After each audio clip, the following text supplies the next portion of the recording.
अस्सलाम वालेकुम स्टूडेंट, मैं हूं आकिब रहमान और आज हमारी वीडियो के अंदर एक इंपॉर्टेंट टॉपिक के बारे में बात करने जा रहे हैं जिसका नाम है पी रूम। स्टूडेंट्स, जैसे कि आप पी रैम के मतलब पी रैम रूम के मतलब जानते होंगे कि रैम क्या है, रूम क्या है। पहले तो रैम हमारे पास रैंडम एक्सेस मेमोरी है। ये वोलेटाइल मेमोरी है, मतलब जब भी हम कंप्यूटर को स्विच ऑन करते हैं, जो भी डेटा हमारे पास, जो भी सॉफ्टवेयर हमने ओपन किया होता है, जो भी फाइल में बनाई हुई होती है, अगर कंप्यूटर ऑन हो जाता है खराब, मतलब बंद कर देते हैं हम, तो वो चीज़ें हमें वहाँ नहीं मिलेगी। ठीक है, मतलब वो वाशिड एंड फिनिश्ड हो जाएगी, सब चीज़ें ख़त्म हो जाएंगी, लॉस्ट हो जाएगी सब चीज़ें। जो फाइल अपने बनाएगी वो भी लॉस्ट हो जाएगी जब भी हम कंप्यूटर को बंद कर देंगे। जो मतलब वो जब हम चीज़ों को ओपन करके रखते हैं ना, तो वो सब डेटा जो है हमारे पास हमारी मेन मेमोरी में आया होता है। तो मेन मेमोरी में होता है, तब हम उसको रन कर रहे होते हैं, तब उसको हम यूज़ कर रहे होते हैं। जैसे ही हम उसको क्या करते हैं, कंप्यूटर बंद करते हैं, तो वो मेन में वापस नहीं जाता, बल्कि क्या करता है, जो जाता है वाश्ड हो जाता है, फिनिश्ड हो जाता है। तो इसको कहते हैं जी रैम की हमारे पास थोड़ी सी एग्जाम थी, और फिर रूम की हमारे पास थी। रूम के बारे में बता देता हूँ। रूम हमारे पास एक नॉन वोलेटाइल मेमोरी है, मतलब इसके अंदर अगर हमारे पास कंप्यूटर बंद भी हो जाता है, तो डेटा जो हमारे पास है वो हमारे पास हार्ड डिस्क में जाकर स्टोर हो जाएगा मेमोरी से, और वो लॉस्ट नहीं होगा। वो हमें उसी तरफ जब भी दोबारा ओपन करेंगे तो हमें उसी हालत के अंदर मिल जाएगा जहाँ पे हमने छोड़ा था उसको। तो ये स्टूडेंट कुछ डिफरेंस था। साथ रैम की हमारे पास थी, ठीक है, और डी रैम, एस रैम, ठीक है। D RAM for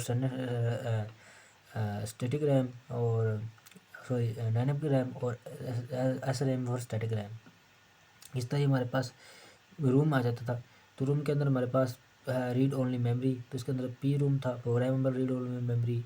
E P ROM था, erasable programmable read only memory.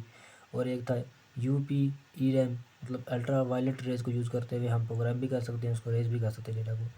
और एक था ई ई पी रूम, मतलब उसके अंदर हमारे पास हम electronically erasable programmable read only memory. आज की बात हम करेंगे पी रूम के बारे में। स्टूडेंट्स, पी रूम जो हमारे पास है स्टैंड का किस तरह स्टैंड होता है, programmable read only memory. It also non volatile may be written only one file, मतलब इसके अंदर हमारे पास जो इंस्ट्रक्शन होती हैं उसको हम सिर्फ एक बार मतलब कि लिख सकते हैं। पी रूम हमारे पास एक तो नॉन वोलेटाइल मेमोरी है, दूसरा जो हम इसके अंदर इंस्ट्रक्शन लिखते हैं वो सिर्फ एक बार लिख सकते हैं, ठीक है। The writing process is perform electronically in the field, और जो राइटिंग प्रोसेस है हम इसके अंदर इंस्ट्रक्शन सिर्फ एक बार एंट्री कर सकते हैं, एक बार लिख सकते हैं। जो राइटिंग प्रोसेस है इलेक्ट्रॉनिकली इसके अंदर होता है। P room provide flexibility and convenience, ठीक है। तो डेफिनेशन मतलब जो हमारे पास एक्यूरेट है, मतलब एक इस तरह की जो पी रूम है as type of memory that can be program once, जो कि सिर्फ एक बार हमारे पास प्रोग्राम होती है। Retain its data even when the power is turned on, मतलब अपने डेटा को है सेव रखती है यहाँ तक कि जब हम पावर को टर्न ऑफ कर देते हैं। ये जो है बढ़ाती है राइटिंग प्रोसेस को, बीइंग परफॉर्म्ड इलेक्ट्रॉनिकली, मतलब जो हमारे पास इलेक्ट्रॉनिकली हमारे पास इंस्ट्रक्शन एग्जीक्यूट हो रही है उनको, या इंस्ट्रक्शन लिखी जा रही है उनको, उनकी परफॉर्मेंस बेहतर करती है। एंड हाईलाइट द फ्लेक्सिबिलिटी, और फ्लेक्सिबिलिटी और कन्वीनियंस प्रोवाइड करती है। मतलब ओवरऑल जो हमारे पास ये है, it is clear and concise explanation of P room हमारे पास है। तो पी रूम हमारे पास क्या थी, हमने इसमें पढ़ा कि program read only memory, instruction in the p room can be written only once, and the instruction can be written in the p room through electronically, ठीक है। तो ये हमारे पास फ्लेक्सिबिलिटी और कन्वीनियंस हमारे पास मुहैया करती है। सुन सकते हमारे पास ये बात थी। दूसरी हम पढ़ के देखते हैं। इसके अंदर था हमारे पास कि how we refer the register to the R T L, हम किस तरह जो है आर टी एल में एक रजिस्टर को रेफ़र कर सकते हैं, मतलब लिख सकते हैं। तो स्टूडेंट्स, रजिस्टर को लिखने के लिए रजिस्टर का नाम और रजिस्टर बिट्स हमें चाहिए होती हैं।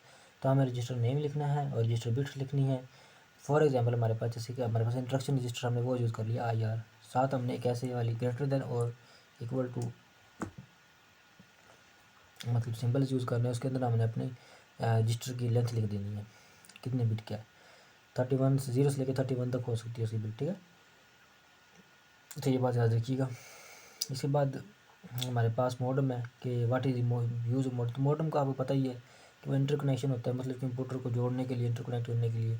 मॉडम जो होता है हमारे पास वो ट्विस्टेड वायर मतलब केबल के ज़रिए जुड़ा होता है। तो हमारे पास क्या है, interconnection of different computer by using twisted wire cable interface used which is modem. मतलब मॉडम होता है जो कि ट्विस्टेड वायर के ज़रिए मतलब कंप्यूटर को जोड़ कर रखता है और कम्युनिकेशन करता है। मॉडम आर वेरी यूज़फुल, जैसे टेलीफोन के अंदर भी मॉडम होता है हमारे पास, और for data transmission and voice communication के लिए हमारे पास डेटा ट्रांसमिशन और वॉइस ट्रांसमिशन के लिए हमारे पास मॉडम ही अक्सर यूज़ हो रहा होता है। तो मॉडम को पता लग गया हमारे पास ट्विस्टेड केबल यूज़ करता है।